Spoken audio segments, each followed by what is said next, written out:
Hola, bienvenidos al canal La Inteligencia Espiritual.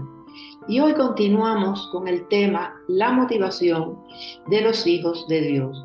Para este estudio he realizado una revisión sistemática sintetizando las evidencias disponibles en estudios primarios, Biblias en diferentes versiones, Biblias de estudio, diccionarios y enciclopedias bíblicas que me han permitido sintetizar y realizar los estudios bíblicos con la ayuda del Espíritu Santo, que hace clara la verdad de la revelación escrita. Y el título del podcast de hoy tiene una interrogante: ¿esclavos de nuestros deseos? Jesús dijo: de cierto os digo, que todo aquel que hace pecado, esclavo del pecado es. Y el esclavo no queda en la casa para siempre, el Hijo sí queda para siempre. Así que si el Hijo os libertare, seréis verdaderamente libres. Juan 8:34. El tema de este pasaje breve pero poderoso es la verdad que trae libertad espiritual. El diálogo ocurrió en los meses finales del ministerio de Jesús. Jesús había reafirmado varias veces ser el Hijo de Dios y el Mesías. Había realizado milagros incontables para probar su afirmación. Aún así, el pueblo y los líderes lo rechazaban. La hostilidad creciente resultó también en creciente oposición que culminó en un complot para matarlo.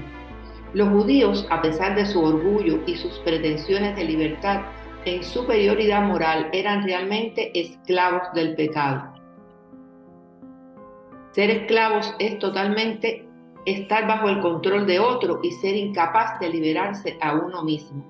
Por eso dice la palabra de Dios en 2 de Pedro 2:19, les prometen libertad y son ellos mismos esclavos de corrupción, porque el que es vencido por alguno es hecho esclavo del que lo venció. El pecado controla cada aspecto de la vida del incrédulo, esclaviza a la persona a concupiscencias y deleites diversos. La concupiscencia es el deseo controlado por el pecado y los instintos mundanos en lugar de estar regidos por el Espíritu Santo. Porque nosotros también éramos en otro tiempo insensatos, rebeldes, extraviados, esclavos de concupiscencias y deleites diversos, viviendo en malicia y envidia, aborrecibles y aborreciéndonos unos a otros. Tito 3:3. Aunque esos judíos creían que la religión y la relación con Abraham los unía con Dios, Jesús señaló que no tenían relación con Dios. Como esclavos del pecado y engañados por éste, necesitaban desesperadamente librarse de sus ataduras. El único camino para liberar a los pecadores de la garra y el castigo del pecado es unirse a la fe en Jesucristo. Cristo derrotó al pecado y a Satanás en la cruz. Su muerte nos ha liberado del pecado, de la condenación y del miedo. No obstante, no debemos pensar que nuestra redención nos ha dado de alguna manera permiso para pecar. La libertad en Cristo, entonces, no es libertad para pecar, sino libertad del pecado, libertad para vivir como Dios quiere, en verdad y santidad. Siguiendo este hilo de reflexión, hemos llamado a este podcast ¿Eres esclavo de tus deseos? Como continuación del tema de la motivación de los hijos de Dios. Hemos hablado en diversos podcasts de lo que es una vida por el Espíritu, descrita magistralmente por Pablo en Romanos 8, que nos conduce a una vida en obediencia y en santidad. Pablo nos dice: viva por el Espíritu y no seguirán los deseos de la naturaleza pecaminosa. Gálatas 5:16. Los que quieren enriquecerse caen en la tentación y se vuelven esclavos de sus muchos deseos. Estos afanes insensatos y dañinos hunden a la gente en la ruina y en la destrucción. Primera de Timoteo 6:9. Por eso vamos a tratar el tema de los deseos para una mejor comprensión del mismo, y lo veremos desde la perspectiva psicológica y bíblica, que es la más importante. Por tanto, es importante, es necesario analizar como cristianos cuál es la naturaleza de nuestros deseos. ¿Son productivos para nuestra vida en Cristo? ¿Nos conducen a una vida centrada en Cristo o nos conducen a una vida con ansias desmedidas de poder por nuestras propias fuerzas y riquezas? o simplemente a una vida centrada en placeres. Porque debemos saber, y quiero reiterarlo, que si tratamos de ganar la gracia y favor de Dios con nuestras propias fuerzas, sería la mejor manera de perderla. Reflexionemos. El tema de los deseos en la psicología es complejo y visto desde diferentes perspectivas. El deseo proviene de una carencia, de una necesidad de equilibrio, y el placer, producto de la satisfacción del deseo, sería ese estado de satisfacción ante el restablecimiento del equilibrio. Todo este proceso se movería en un ciclo que sería infinito con nuevos deseos.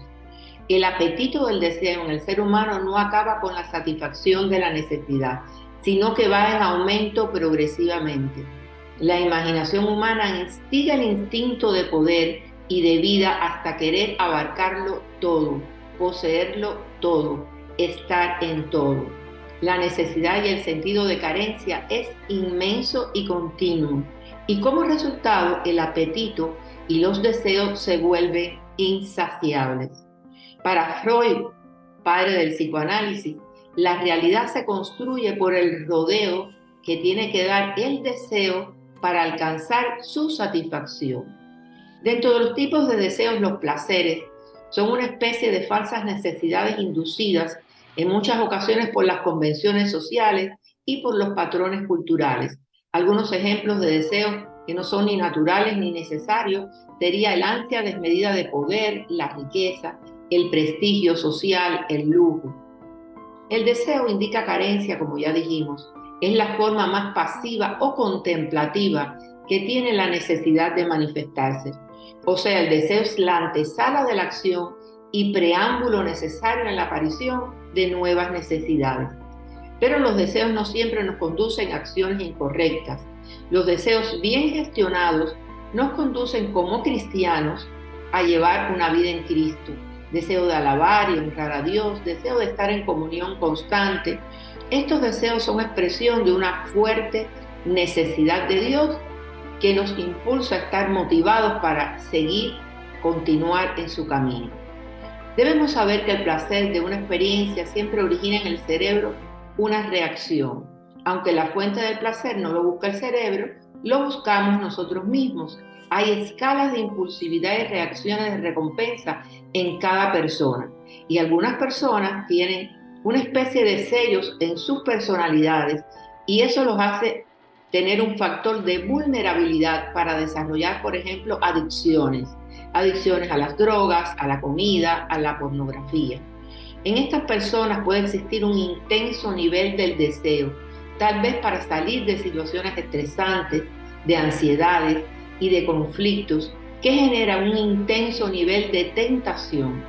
La liberación de dopamina también determina una serie de cambios en el cerebro.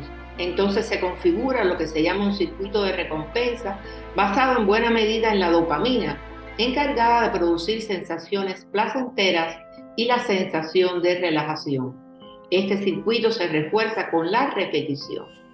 En el mundo en el que vivimos existen demasiados estímulos que activan permanentemente ese circuito deseo-acción, por lo que encontrar un freno adecuado por nuestros propios medios no es tan fácil. Una serie de sustancias como la nicotina, el alcohol, las drogas, la comida en exceso, el azúcar, son capaces de activar el botón del placer en el cerebro y de provocar cambios duraderos en las funciones de las neuronas y en las conexiones sinápticas. Si bien la intención final no es hacerse daño o hacer daño, no hay dudas de que es una manera enajenada de caracterizar el desequilibrio emocional en sus diferentes grados. Al no existir una correcta regulación de las emociones, el deseo siempre es urgencia como prioridad de ubicación y de vida. Y tan solo con esto se suprime cualquier condición de inhibición o cautela y las tomas de decisiones quedarían al libre albedrío. Por tanto, es importante analizar como cristianos cuál es la naturaleza de nuestros deseos. ¿Cuál es el tratamiento bíblico, que es lo que más nos interesa, que se le da al tema de los deseos? El lenguaje de la Escritura confirma esta presencia natural y este valor positivo del deseo. Nos encontramos libros y versículos donde se reflejan deseos de comunión con el Señor, de bienestar y prosperidad para los hijos de Dios. ¿A quién tengo yo en los cielos sino a ti? Y fuera de ti nada deseo en la tierra. Salmo 73, 25. Deleítate en el Señor y Él te concederá los deseos de tu corazón. Salmo 37, 4. Amado, yo deseo que tú seas prosperado en todas las cosas y que tengas salud, así como prospera tu alma. Libro 3 de Juan 1, 2. No tiene nada de malo desear algo, siempre y cuando dicho deseo esté dentro de la voluntad de Dios para nuestra vida, porque nuestro Padre Celestial nos da todas las cosas en abundancia para que las disfrutemos, tal y como dice la palabra de Dios en 1 de Timoteo 6:17. A los ricos de este siglo manda que no sean altivos, ni pongan la esperanza en las riquezas, las cuales son inciertas, sino en el Dios vivo que nos da todas las cosas en abundancia para que las disfrutemos. Jesús también nos dice que no nos afanemos, porque no podemos servir a Dios y a las riquezas. Nos invita a estar libres de ansiedad por las necesidades diarias y que busquemos el reino de Dios y su justicia. Así que no se preocupen diciendo qué comeremos o qué beberemos o con qué nos vestiremos. Los paganos andan tras todas esas cosas, pero el Padre Celestial sabe que ustedes las necesitan. Más bien busquen primeramente el reino de Dios y su justicia, y todas estas cosas les serán añadidas. Por lo tanto, no se angustien por el mañana, el cual tendrá sus propios afanes. Cada día ya tiene su problema.